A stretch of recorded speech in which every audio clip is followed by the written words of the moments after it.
சோதரம். இப்போ இந்த 51வது சங்கீதம் ரொம்ப முக்கியமான ஒரு சங்கீதம். என்ன முக்கியமான சங்கீதம்னா, பாவ உணர்வு உங்களுக்கு ஏற்பட்டதுன்னா இந்த சங்கீதத்தை திரும்பி திரும்பி திரும்பி திரும்பி வாசிச்சிங்கன்னா இந்த பாவ உணர்விலிருந்து, உங்கள் பாவ பிடியிலிருந்து உங்களை விடுதலையாக்க இந்த சங்கீதம் எழுதப்பட்டிருக்கிறது. இது நடைமுறைப்படுத்தப்பட்ட ஜீவனுள்ள வார்த்தைகள்.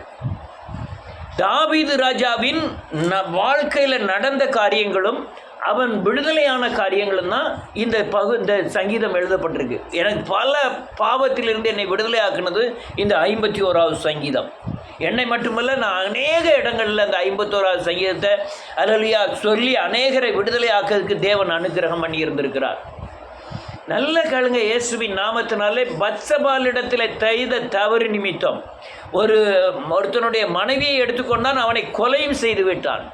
செஞ்சுட்டு ஒருத்தருக்கும் தெரியாமல் போய் அவன் பாட்டில் வீட்டில் இருக்கிறான். வீட்டில் இருக்கும்போது அவன் உறங்கலாம், அவன் மனசாட்சி என்ன செய்யாதே, உறங்கவே செய்யாதே. அவன் செய்த தவறு அவனுக்கு முன்னால் வந்துக்கிட்டே இருக்கு.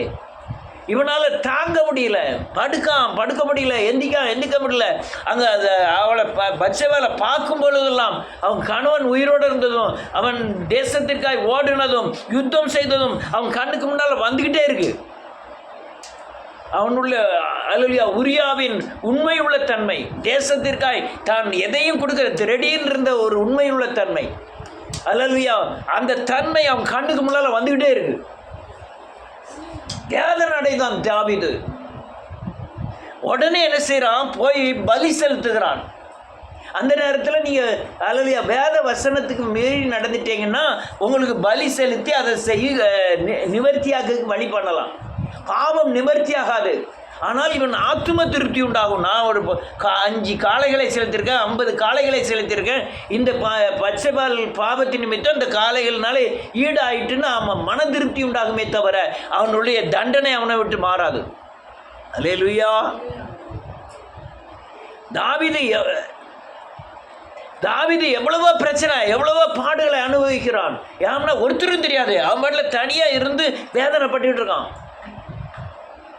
அவன் வேற நாத்தான் வேற தீர்க்கதரிசி வேற வந்து சொல்லிட்டான், அல்லேலூயா நீ 4 சுவருக்கு மத்தியில் நீ செஞ்ச காரியத்தை உன் பிள்ளைகள் அல்லது சூரியனுக்கு கீழே செய்யும் அப்படின்னு உன் வீட்டை விட்டு பட்டயம் விலகாது இருக்கும்னு சொல்லிட்டான். அது வேற பயங்கர வேதனைகளை கொண்டு வந்தது. அல்லேலூயா. நல்ல கவனிக்கணும், இது உங்களுக்கு ஏற்ற ஒரு சத்தியம். உடனே தான் கதறி அழுதான், ஆண்டவரே நான் துர்க்குணத்தில் உருவானேன், என் தாய் என்னை பாவத்தில் கற்பந்தரித்தாள். எப்போது நான் எப்போ பார்த்தாலும் ராத்திரியும் பகலும் நான் செய்த பாவம் எனக்கு முன்னால் நின்றுகிட்டே இருக்கு. அல்லேலூயா. நல்ல கேளுங்க, இயேசுவை நீங்கள் முழுமையாக சேவித்தால் மட்டுமே நீங்கள் செய்த பாவம் உங்களுக்கு முன்னால் வந்து நிற்கும். நீங்கள் இயேசுவை சேவிக்கிறதை விட்டுட்டீங்கன்னா அந்த உங்கள் இருதயம் கடினப்பட்டு போகும். அது பாவம் இல்லாத மாதிரியே தெரியும். என் ஊரில் எல்லாத்தையும் பாருங்கள், அந்த தரகு பண்ணுறவங்க, அடுத்தவங்க வீட்டை குடும்பத்தை கெடுக்கிறவங்க, அல்லேலூயா ஏமாத்துறவங்கெல்லாம் பார்த்தீங்கன்னா அவங்களுக்கு மனசாட்சி உணர்வற்ற தன்மையாக மாறிடும். ஆனால் இவனுடைய நிலைமை பயங்கர. அந்த முதல்ல 5 வசனத்தை பார்த்தீங்கன்னா ரொம்ப அவனுடைய அறிக்கை எழுதப்பட்டிருக்கும். அதில் தேவரீர் உமக்கு விரோதமாக பாவம் செய்தேன், என் பாவம் எனக்கு எப்படி இருக்கும், என் பாவம் எனக்கு முன்னாலே நின்றுகிட்டு இருந்தால் எப்படி இருக்கும். அதான் அப்படி சொன்ன உரியாவினுடைய நடக்கைகள் எப்போதும் கண்ணுக்குள்ள முன்னால் நின்றுக்கிட்டே இருக்கு. அல்லேலூயா. உடனே இவனுக்கு தெரியும், என்ன தெரியும்னா, யாத்திராகமம் 20வது அதிகாரம் 10 கட்டளையில் ஒரு கட்டளை அல்லேலூயா விபச்சாரம் செய்யாதிருப்பாக, ஒரு கட்டளை கொலை செய்யாதிருப்பாங்கிற சத்தியம் அழகா தெரியும்.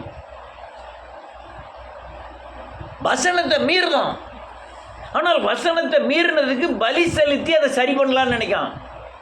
அல்லேலூயா. அது பாவம் நிவர்த்தி ஆகவில்லை.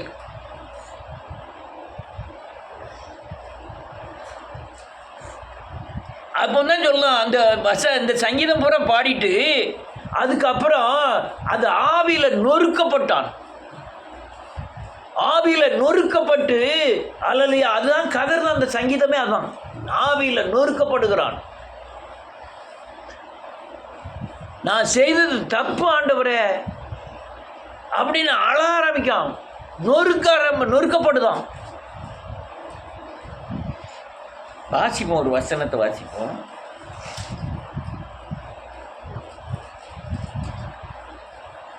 பதினேழாவது வசனம்.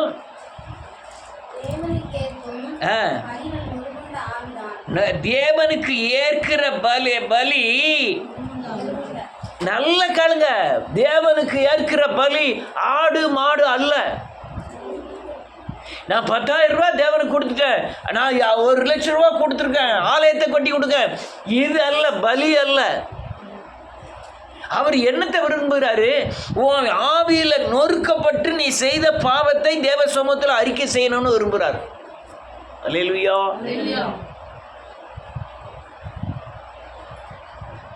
ஆவி நொறுக்கப்படணும். ஆவியில் ஆண்டவரே நான் செய்தது தவறுங்கிற அல்லையா கண்ணீரை ஊற்றி விடணும். மன இருதயம் ரெண்டா உடையணும், குத்தணும், இருதயத்தில் குத்தப்படணும். ஆமாம், நான் செஞ்சது தப்பு தான் ஆண்டவரே, என்னை மன்னியும் சொல்லி தேவ சமூகத்தில் காணப்படும். அவர் அழகாக சொல்கிறான், தேவனுக்கு ஏற்கிற பலி நொறுங்கி போன ஆவி. ஆவினா இது ஓ இருதயத்தில் மனுஷனுடைய தன்மை ஒன்று இருக்கு, ஒன்று அது மனித ஆவி. அல்லேலூயா. அதை அகற்றிட்டு பரிசுத்த ஆவி அது மேலே ஆளுகை செய்யணும், மனித ஆவியை. என்ன சொன்ன? மனித ஆவி ஜாதியை சார்ந்திருக்கும், மனித ஆவி உலகத்தை சார்ந்திருக்கும், மனித ஆவி சொந்த பந்தங்களை சார்ந்திருக்கும், இந்த மாம்சத்தை சார்ந்திருக்கும்.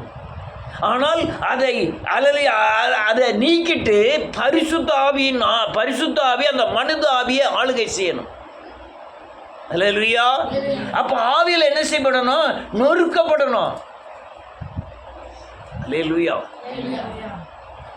நல்ல கேளுங்க, பழைய ஏற்பாட்டில் கற்பனை, கட்டளை, சட்ட திட்டங்கள் என்ற வசனங்கள் தனி, பலி தனி. நல்ல கவனிச்சதான் புரியும், இல்லைன்னா உங்களுக்கு ஒன்றுமே புரியாது. ஜெபத்தோடு கவனித்தா மட்டும்தான், சோத்திரத்தோடு கவனித்தா மட்டும்தான் புரியும். அது நாளைக்கு உங்கள் வாழ்க்கையில் நடைமுறைப்படுத்தி நீங்கள் விடுதலை ஆகணும்னா கவனிக்கணும். அல்லேலூயா. பழைய ஏற்பாட்டில் வசனம் தனி, பலி தனி. ஒரு ஆள் பாவம் செய்துட்டான்னா பலி செலுத்தினா சரியாக போயிடும்னு சொன்னாங்க. அது உடன்படிக்கையாக இருந்தது, கற்களினாலே எழுதின உடன்படிக்கை.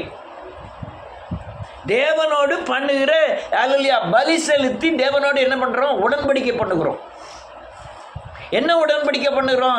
இதே மாதிரி 10 பச்சைபால் வந்தாலும் நான் அதே மாதிரி தவிர இனிமேல் என்ன செய்ய மாட்டேங்கிற உடன்படிக்கை. அல்லேலூயா. நீங்க புதிய ஏற்பாடு வரும் பொழுது வசனம் வேறு, பலி வேறு அல்ல. பழைய ஏற்பாட்டில் என்ன உண்டு? வசனம் வேறு, பலி வேறு. இரத்தத்தினால உடன்படிக்கை என்னது? இந்த பலி செலுத்தி இந்த இரத்தத்தினாலே தேவனோடு உடன்படிக்கை பண்ணதான். இனிமேல் நான் பாவம் செய்ய மாட்டேன். அல்லேலூயா. எல்லாரும் கவனிக்கலாம், தூங்குறேலா? ஆனால் புதிய ஏற்பாடு வரும் பொழுதோ வார்த்தையும், சொல்லுங்க, வார்த்தையும் பலியும் ஒன்றே, அவரே இயேசு. ஆமென். பழைய ஏற்பாடுல வசனம் வேற, பலி வேற. புதிய ஏற்பாடு வரும்போது வசனமும் அவர்தான், யாரு? பலியும் அவர்தான். அல்லேலூயா. பழைய ஏற்பாடுல ஆடு மாடு இந்த இரத்தத்தினாலே தேவனோடு இனிமேல் பாவம் செய்ய மாட்டேன்னு உடன்படிக்கை பண்ணினேன். ஆனால் பாவத்துக்கு நிவர்த்தி இல்லை, இனிமேல் பாவம் செய்யக்கூடாதபடி உடன்படிக்கை. ஆனால் புதிய ஏற்பாடு வரும்போது உடன்படிக்கை என்ன உடன்படிக்கை ஆகுது? இயேசுவின் இரத்தத்தினாலே நான் உடன்படிக்கை பண்ணுகிறேன். அல்லேலூயா. என்ன உடன்படிக்கை? என் பாவத்தை மன்னித்தரணும்னு மன்னிச்சு மனம் திரும்புவது மட்டுமல்ல, இயேசுவின் சாயலுக்கு ஒப்பாய் நான் மாற்றப்படுகிறேன். அல்லேலூயா. புதிய ஏற்பாடுல இருந்து வசனமும் பலியும் ஒன்றே. இப்போ என்னன்னு பாருங்க, நீ வசனத்துக்கு மீறினா யாருக்கு மீறுறீங்க? இயேசுவுக்கே மீறுகிறோம். அல்லேலூயா. பழைய ஏற்பாடு அப்படி இல்லை. நான் வசனத்துக்கு மீறினா அல்லேலூயா தேவனுக்கெல்லாம் மீறல, சட்டத்தை மீறுகிறேன். என்னத்தை மீறுறேன்? சட்டத்தை. ஆனால் புதிய ஏற்பாடு வரும்போது நீங்கள் வசனத்துக்கு மீறினா யாருக்கு மீறுதோம்? ஏன்னா அவர் எப்படி இருக்காரு? ஆதியிலே வார்த்தை இருந்தால் தேவனாட இருந்து நான் கண்டதும் கேட்டதும் தொட்டதுமான ஜீவ வார்த்தை. அவர் தான் என்ன ஆயிட்டாரு? பலியானார். யார் பலியானார்? அந்த வார்த்தையாகிய இயேசு பலியானார். அல்லேலூயா.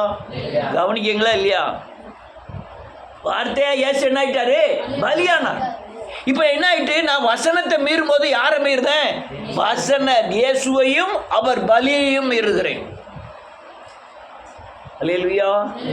யாரை மீறுதேன்? அவர் பலியை நான் மீறுதேன். ஏன்னா அவர் பலி செலுத்தினார் எனக்கு தெரியும். நான் அவர் பலியை துச்சமாய் மதிக்கிறேன். இரத்தத்தை காலின் கீழ் மிதிக்கிறேன். இயேசுவின் குமாரனை அவமானப்படுத்துகிறேன். திரும்பவும் இயேசுவை சிலுவையில் அறைகிறேன். நான் பாவம் செஞ்சான். அல்லேலூயா.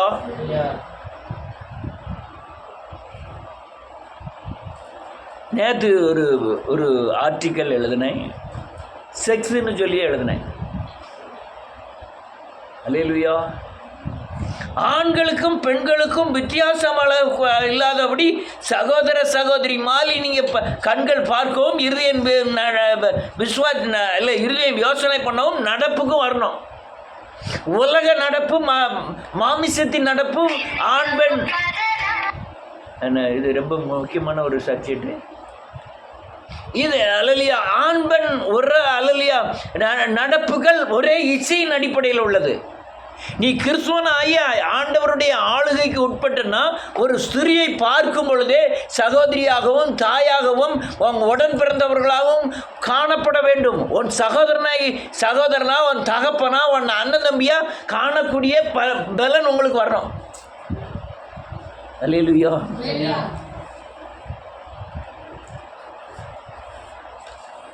ஆனால் புதிய ஏற்பாடு இந்த இச்சையின் காரியத்துக்கெல்லாம் கொலை தான் முடிவுன்னு கொண்டு வந்துட்டான். அல்லேலூயா. ஏன்னா இப்போ பெரிய கூத்தாக இருக்குது.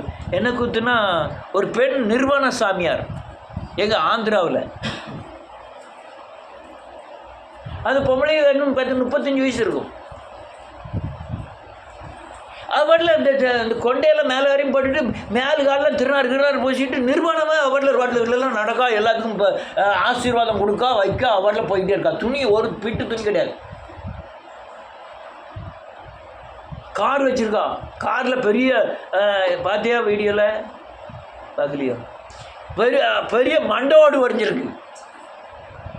இங்கே இந்த மாலையெல்லாம் போட்டிருக்கா. ரோட்டில் அவட்டில் நடந்து போகிறான். இந்த முட்டாப்பையா கவர்மெண்ட் அதை அனுமதிக்கிறான்.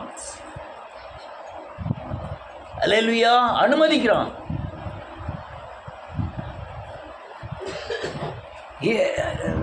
நிறைய காரியங்களை நான் எழுதிக்கிட்டு இருந்தேன். அது ரொம்ப முக்கியமான காரியங்கள். அதனால தான் இதுக்குள்ளே நான் சேர்க்குறேன். ஏன்னா இதில் பச்சைபால் வரப்போய் சேர்க்குறேன். உலகத்திலே அமெரிக்கா இங்கிலாந்துக்காரங்க அதிகமாக இயேசுவை சேவித்ததுனாலே அவனுடைய நடக்கைகள் பேச்சுக்கள் எல்லாம் அநேகருக்கு உதாரணமாய் மாறியது. வெள்ளைக்காரன் பொய் சொல்ல மாட்டான். சொன்னாங்களா இல்லையா? இங்கிலீஷ் பேசுகிறவன் பொய் சொல்ல மாட்டான். அவன் இப்படி உட்கார்ந்தான், இப்படி எந்திரிச்சான், எப்படி சாப்பிட்டான் அப்படின்னு அவனை குறித்து எல்லாரும் அவனை பின்பற்றினார்கள். அவன் இப்படி தான் சாப்பிடணும். சாப்பிடும்போது அவனு சாப்பிடக்கூடாது, வாய் மொத்தி சாப்பிடணும், சாப்பிடும்போது தண்ணி குடிக்கக்கூடாது, எல்லாம் கற்றுக் கொடுத்தவன் அவன். சுதந்திரங்கிற அடிப்படையில் நாங்கள் துணியை விளத்துக்கு குறைச்சிக்கிட்டே வருவோம்னா கவர்மெண்ட்டு அவன் பாட்டில் ஆர்டர் கொடுத்துக்கிட்டே போனோம். இப்போ மிருகம் மாதிரி நாங்கள் ஜீவிப்போம். நீங்கள் ஆர்டர் கொடுக்கணும்னா ஆணுக்கும் கல்யாணம் முடியும். அப்போ நீங்கள் அமெரிக்காவில் சட்டம் இருக்குது, இப்போ முடிச்சுக்கலாம்னு. ஏன்னா அதில் ஃப்ரீயாக வாழலாம், சுதந்திரம்னுங்கிற பேரில். இன்னைக்கு உலகத்திலே அதிகமாய் அவமானத்தின் பாதையில் இயேசு கிறிஸ்துவுக்கு விரோதமாக நடக்கிறவங்க யார் தெரியுமா? அமெரிக்கா, இங்கிலாந்து. யாரோ ஒரு ஊழியக்காரர் சொல்லும்போது சொன்னார், 60 வயசு தம்பதிகளுக்கு ஒரு பெரிய ஃபங்க்ஷன் நடத்துனாங்களாம். இவரை கூப்பிட்டு இருந்தாங்களாம். இவர் போன உடனே என்னாச்சு, என்ன ஃபங்க்ஷன் அப்படின்னா, இந்த தம்பதி மட்டும்தான் ஒரே கணவன் ஒரே மனைவியாக வாழ்ந்திருக்காங்க, அதனால் நாங்கள் பெரிய திருவிழா மாதிரி கொண்டாடுதோம். நாங்கள் அதில் இந்த பிரசங்கியாரை பிரசங்கம் பண்ணதுக்கு கொண்டிருக்கான்.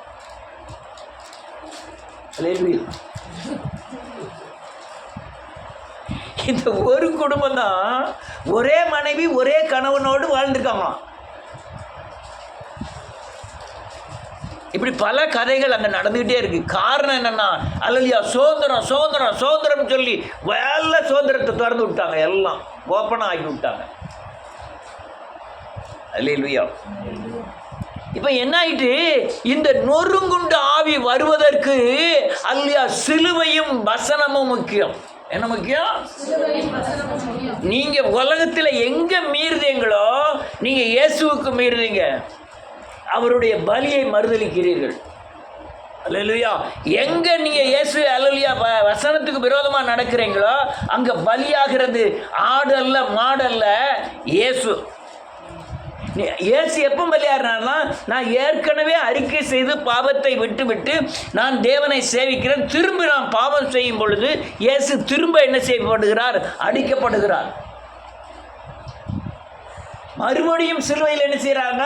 அறைகிறார்கள் அப்படின்னு வேதம் சொல்லுது. வேதம் என்ன சொல்லுது? இன்னும் நீ அல்லேலூயா மனம் திரும்பிட்ட, பாவரிக்கை செய்துட்ட, அல்லேலூயா பலியை நம்புற, இயேசுவை நம்புற, வசனத்தின்படி நடக்கிற, இதே தன்மையிலே நீ போயிட்டே இருக்கணும். எந்த தன்மையில்? என் பாவம் செய்யும் பொழுது உன் ஆவி நொறுக்கப்பட வேண்டும். அல்லேலூயா. நொறுக்கப்படலைன்னா அதுக்கு அர்த்தம் என்னது? உன் கண்கள் இச்சைக்கும் போது உங்களுக்குள்ள பரிசுத்த ஆவியானவர் இருக்காரு. அவர் பாவத்தை குறித்தும் நீதியை குறித்தும். அப்போ ஆவி என்ன செய்யணும்? கலங்கணும். என்ன செய்யணும்? கலங்கணும்.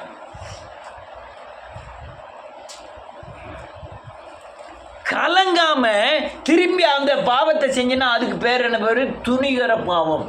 அதுக்கு என்ன பேரு? துணிக பாவம். நான் ஒரு காரியத்தை சொல்ல, எல்லாரும் சொல்லணும், திருப்பி சொல்லணும்.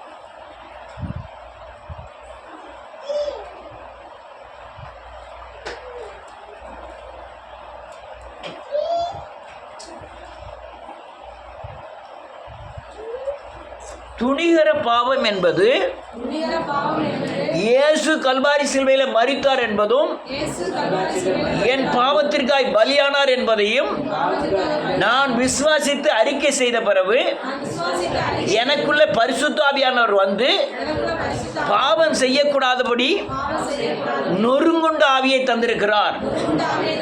அதற்கு மீறி நான் பாவம் செய்வேனே ஆனால் அதுக்கு பேர் துணிகரமான பாவம். இப்ப சொல்லுங்க, யாராவது எல்லாரும் கம்முன்னு இருந்தேன்னா நேரம் ஆகுது.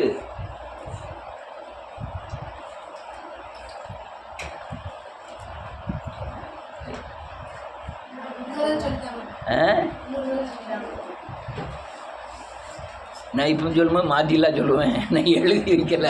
அதாவது என்னுடைய பாவங்களுக்காய், என்னுடைய சாபங்களுக்காய் கல்வாரி சிலுவையிலே இயேசு மரித்து எனக்காய் பலியாகி என்னை விடுவித்து என்னை அவரை இயேசுவை போல மாற்றி இருக்கிறார். இது ஒரு கோணம். அப்பள சொன்னது வேற கோணம், இது வேற கோணம். என்னை மாற்றின பிறகு என் பாவத்தை உணர்த்துவதற்கு எனக்கு பரிசுத்த ஆவி கொடுத்திருந்தோம். நான் திரும்ப பாவம் செய்யும் பொழுது, அவர் என்னை உணர்த்தும் பொழுது, அவரை மீறி செய்கிற பாவத்தின் தன்மைக்கு துணிகர பாவம் என்று அர்த்தம். சொல்லுங்க பாப்பா, யாராவது? நீர் செய்யும்போது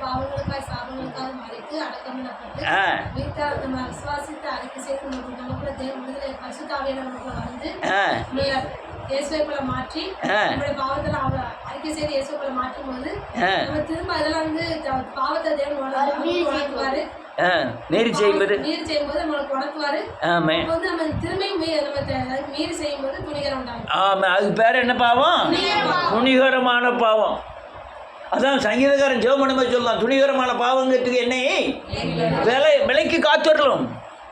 அப்போ அந்த துணிகர பாவம் வர்றதுக்கு முந்தி உங்களுக்குள்ள இருக்கிற சக்தியின் ஆவியானவர் பேரு நொறுங்குண்ட ஆவி. என்ன ஆவி? என்ன நொறுங்குண்ட ஆவி? சொல்லு, புரியாம நீங்க பாட்டில் அப்படி இருந்தீங்கன்னா நான் என்ன செய்யன்னு தெரியல. புரியணும். நான் திரும்ப திரும்ப திருநை பிள்ளைக்கு சொல்லி கொடுத்த மாதிரி சொல்லி கொடுத்துருக்கேன். அல்லேலூயா. நீங்க பாவம் செய்யும் பொழுது பாவம் செய்யக்கூடாது என்பதை இருதயத்திலிருந்து உணர்த்தி உன்னை கண்டித்து போதிக்கிறார்களா, அதுக்கு போதிக்கும் போது நான் மன வருத்தப்படுதுங்களா, அதுக்கு பேர் தான் நொறுங்குண்டாய்.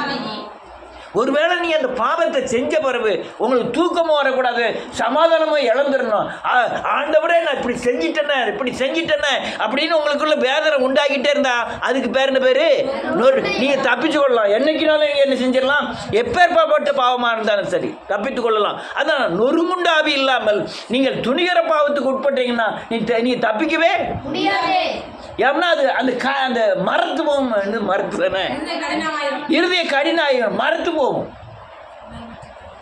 ஆனால் நொறுங்குண்ட ஆவி ஒன்னே பரிசுத்த ஆவியானவர் உனக்குள்ள இருக்கும்போது அல்லேலூயா இருதயத்தை வேதனைப்படுத்திக்கிட்டே இருப்பாரு. நீ இப்படி செஞ்சது தப்பு, இப்படி பேசினது தப்பு, இப்படி செஞ்சது தப்புன்னு சொல்லிக்கிட்டே இருப்பாரு ஆண்டவர்.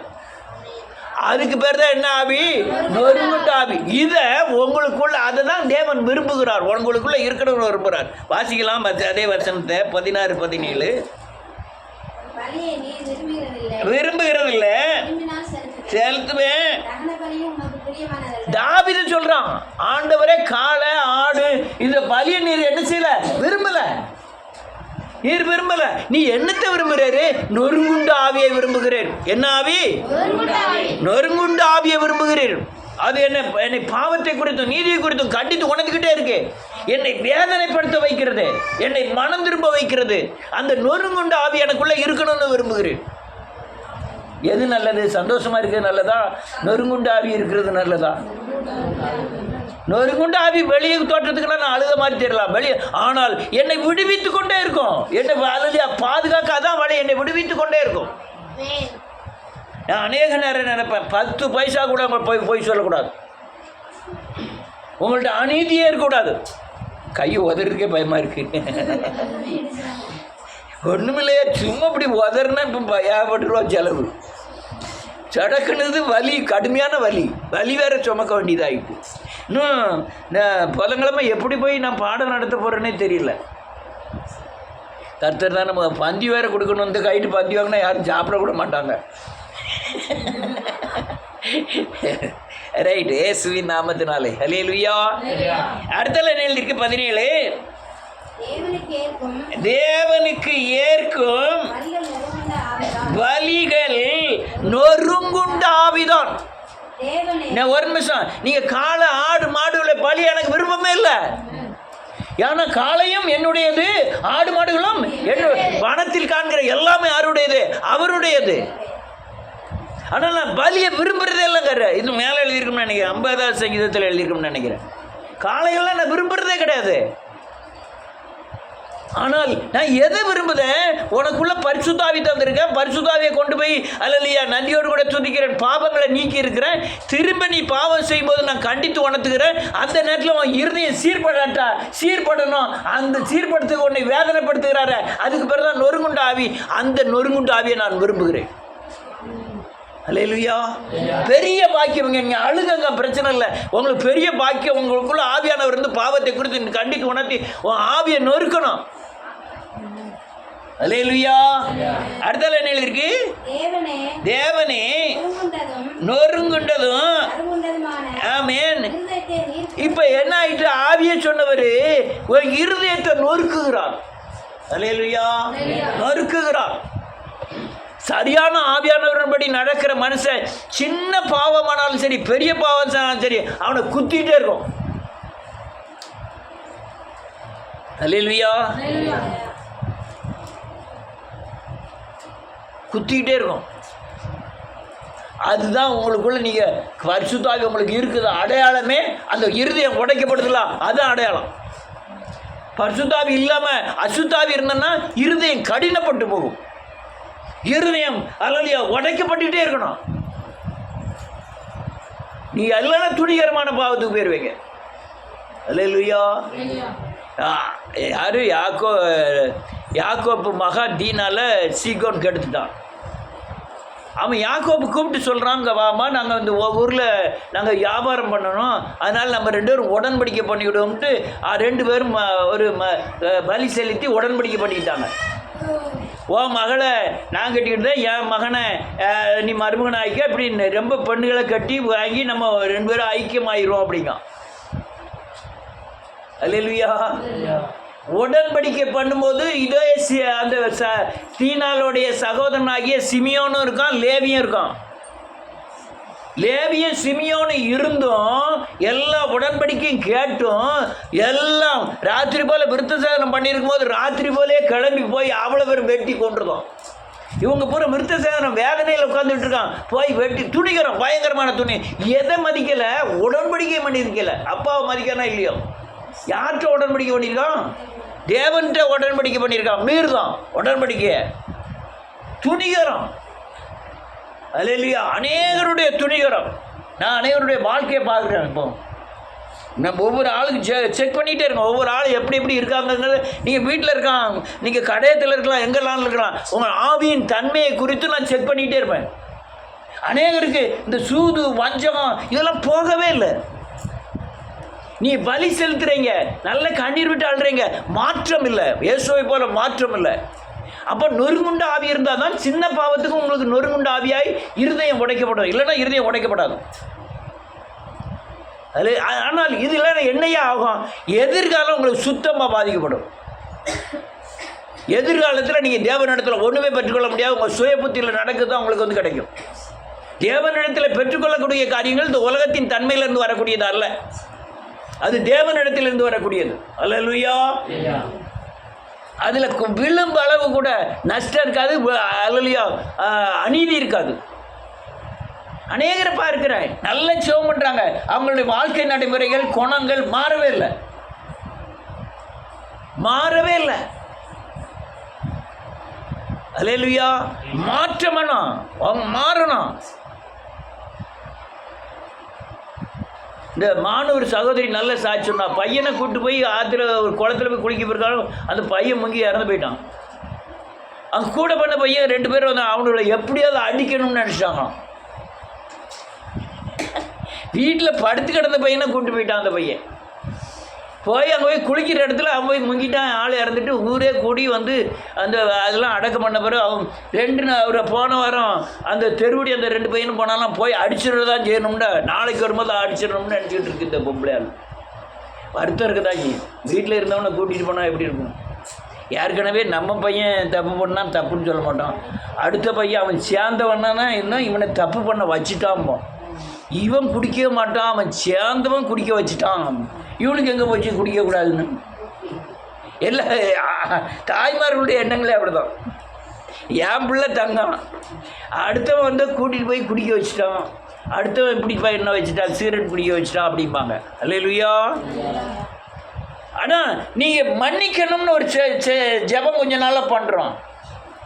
உங்களுக்கு தப்பு பண்ண இந்த மன்னிப்பு ஜெபம் பண்ண பிறகு அந்த பையன் 2 பேரும் வந்தான், அவங்கள அல்லேலூயா நேசிக்கிறோங்கிற எண்ணம் எனக்குள்ளே வந்தது பிரதர் அப்படின்னாங்க என்கிட்ட.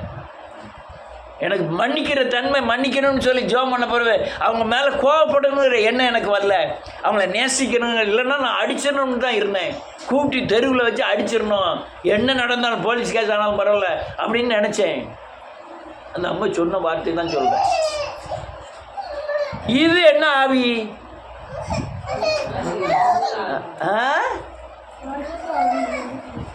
இந்த நொறுங்குண்ட ஆவி, பரிசுத்த ஆவி, இருதயம் உடைந்த இருதயம்.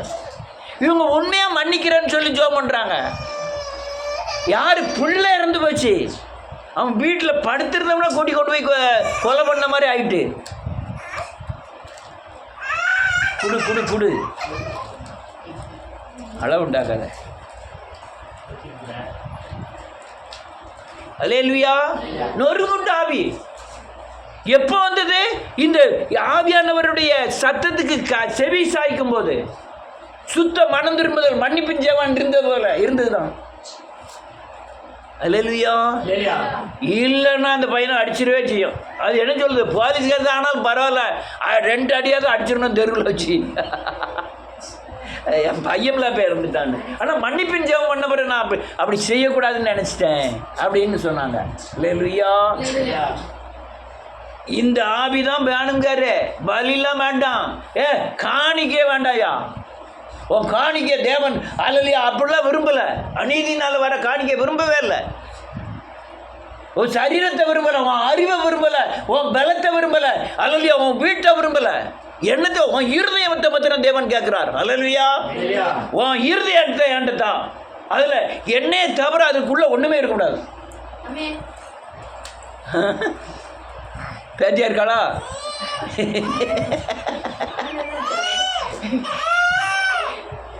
என்னே தவிர அதான் இருதயத்தை தான் கேட்காரு. அந்த இருதயத்தை நான் என்ன செய்ய மாட்டேன், புறக்கணிக்க மாட்டேன். அந்த இருதயத்தில் ஆவியானவர் இருக்கிறாரு. அந்த ஆவி தான் நொறுங்குண்ட ஆவி. அவர் பாவத்தை குறித்து சொல்லும்போது உன் இருதயம் நொறுக்கப்படணும், அந்த ஆவி தான் வேணுங்காரு ஆண்டவர். அல்லேலூயா. இந்த காரியத்தை தெளிவாக புரிஞ்சுக்கிடுங்க. எந்த ஆவியில் நொறுக்கப்பட்டிருக்கோ, எந்த இருதயம் உடைக்கப்படுதோ, இல்லைன்னா இந்த அநேகர் ஜோமனை பிறகு பார்க்க சூது இருக்கு அவங்கக்கிட்ட, வஞ்சகம் இருக்குது. அநேகர் நல்ல மனம் திரும்பி ஜோம, அந்த ஆவியின் தன்மையே இந்த துணிகர ஆவியின் தன்மை தான் அங்கே இருக்குது. இல்லையா? அதனால் நீங்கள் உங்கள் இருதயங்கள்லாம் செக் பண்ணணும், அவங்கவுங்க செக் பண்ணிக்கிடணும். நம்மக்கிட்ட இருக்கிறது பரிசுத்த ஆவியா, துணிகரமான ஆவியா?